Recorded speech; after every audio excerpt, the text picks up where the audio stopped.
Hello, welcome back. In this video, we will work on universal functions on NumPy arrays as they perform element-wise operations on data in ndarrays. It's exciting, right? So let's get started.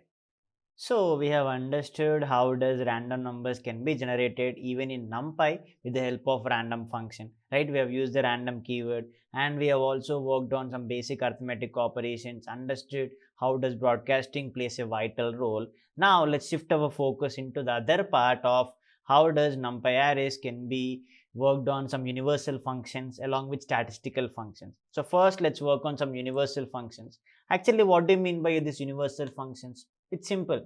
That can be a function that performs element-wise operations on the data in the n-dimensional arrays. It could be simple transformations like square root, exponential, logarithmic, finding out minimum maximum values. We have so many things. Even we can work on some trigonometric functions, because even in the math module, it has some mathematical constants and it provides you some ceil function, floor function. Everything is possible in NumPy. So I'll try to give you some very good insight of working on some of them. So let's start working on that. So whenever we say universal function, so the name itself says universal, right? That means we mainly perform element-wise operations.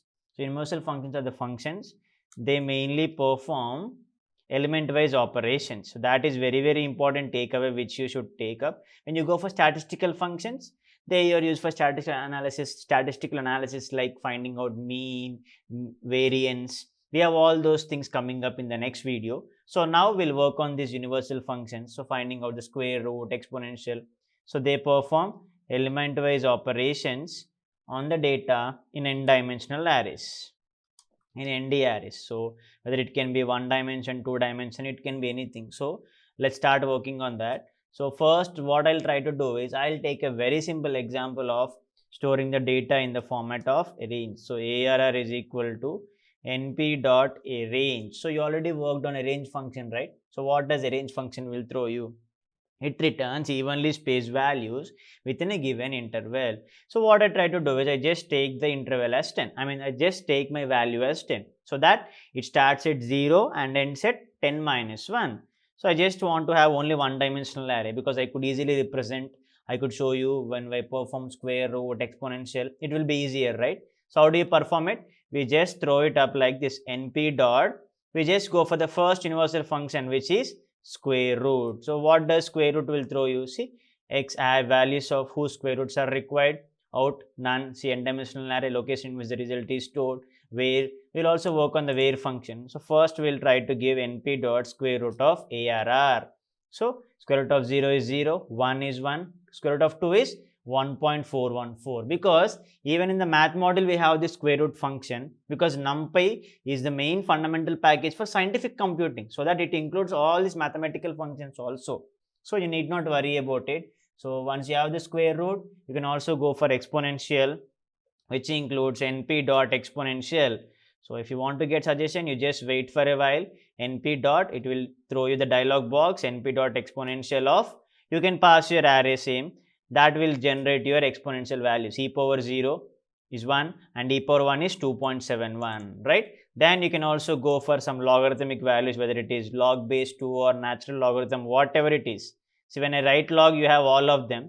You could take log. So when I just give this natural logarithmic, so natural logarithm element wise, so when I pass it as ARR, you could see the result like this. So when you just see np.log of ARR, because log 0 is infinity, right? So you got minus infinity, and log 1 is 0 and log 2 is say 0.69. So in that way you could see the result.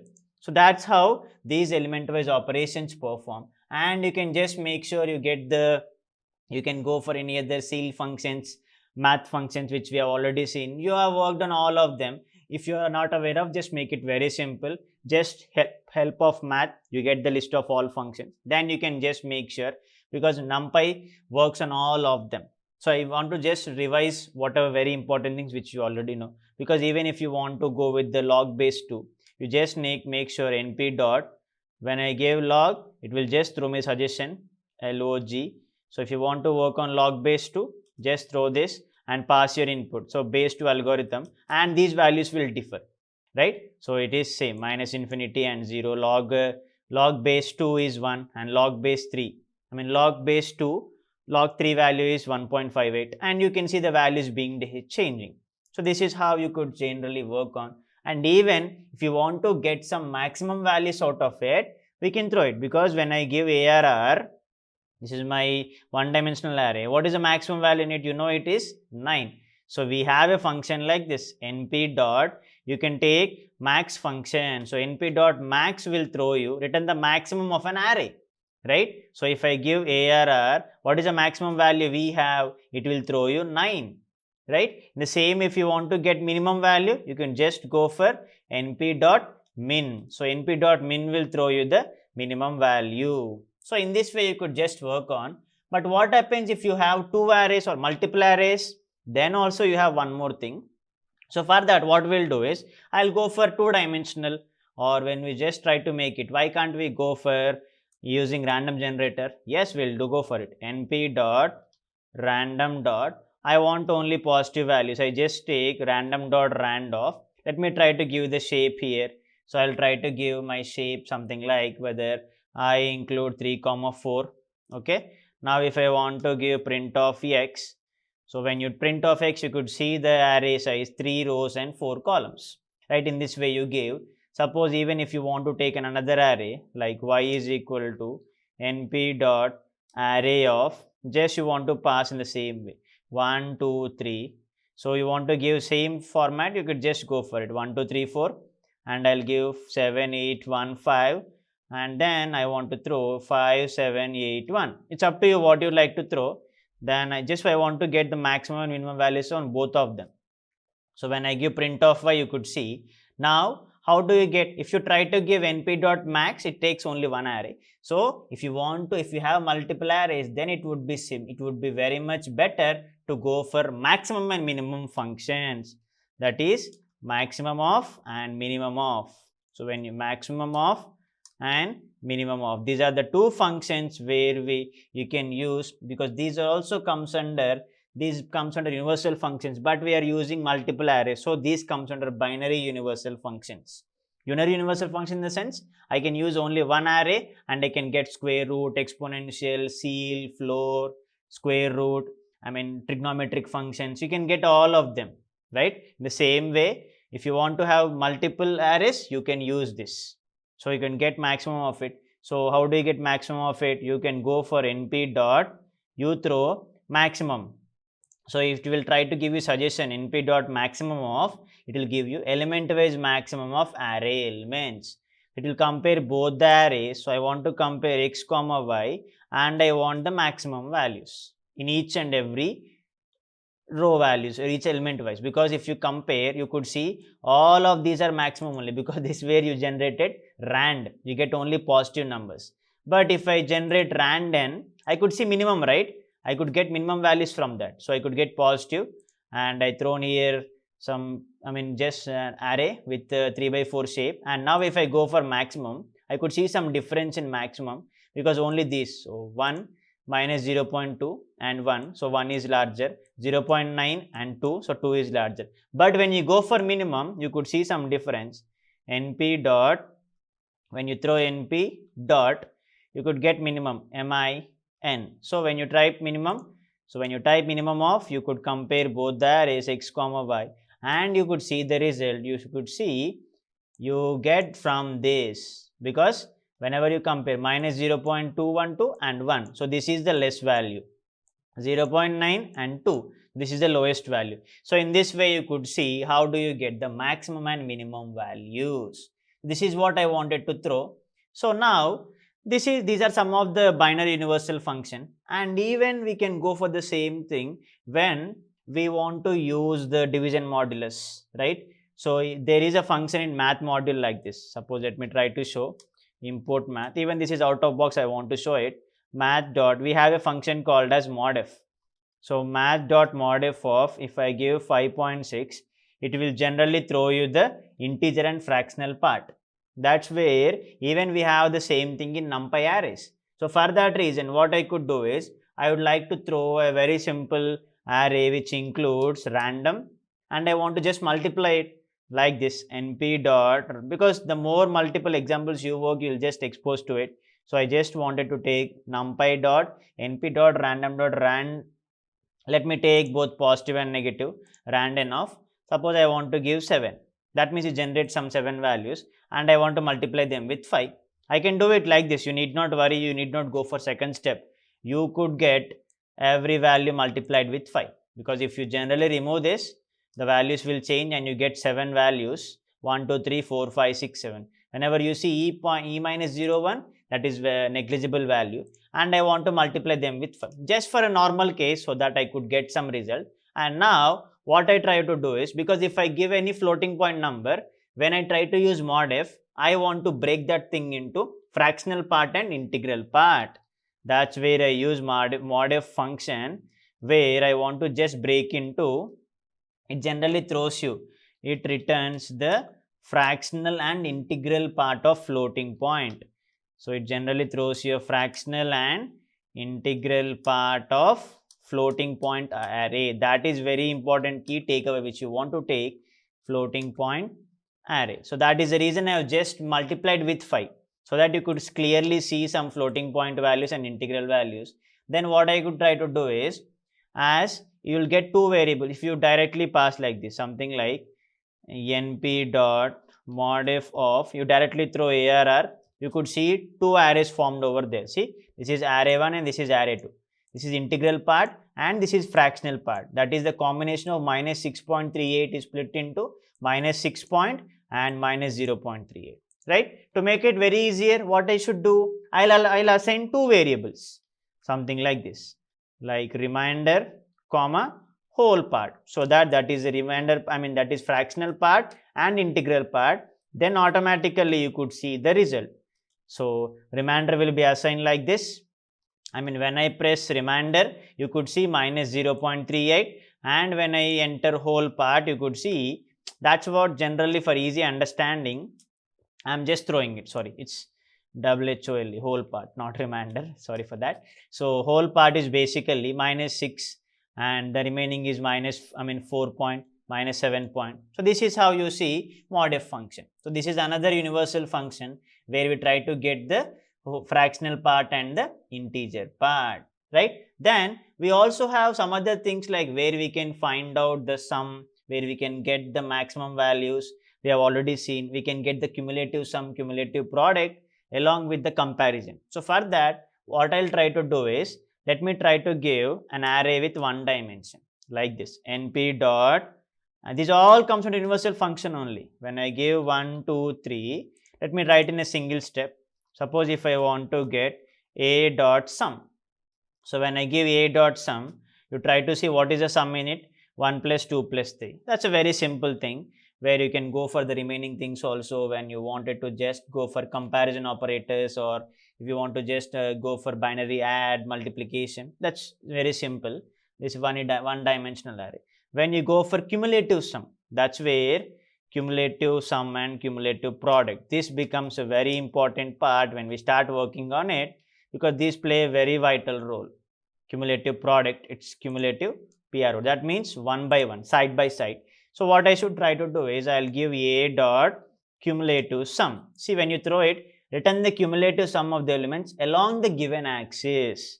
You could see the difference in the result when you try to print. Sum is, so when I gave a dot cumulative sum, I need not mention anything, then automatically it is giving you 1, 3, 6. What does that mean? Sum is the entire sum of all the elements, but cumulative sum is, first value is 1, cumulative is the next value. What is the next value? 2. So 2 plus 1 is 3. Next value is 3. So 3 plus 3 is 6. So in that way you got the result. Then if you go for cumulative product, it is basically CUM PROD, that is cumulative product. It will throw you the result as 1, 2, 6, because first element is 1, the second element is 1 into 2 is 2, and the third element is 3 into 2 is 6. So that is how you could get the cumulative sum and cumulative product. To make it very easier, what I can do, we'll work on n dimensional, not one dimensional. Let's work on 2 dimensional. So I'll just throw another array like this. A is equal to np dot array of, let's try to give some simple like this 0, 1, 2, then give 3, 4, 5, then we'll pass 6, 7, 8, right? So now if you see your array, it is basically a 3 by 3, right? That's good. Now let's try to find out cumulative sum within this. When you try to give a dot, let's go for cumulative sum. When you go for cumulative sum, now it is pretty much different. Access is none, data type is equal to none, out is equal to none. Okay, first let me try to throw the result.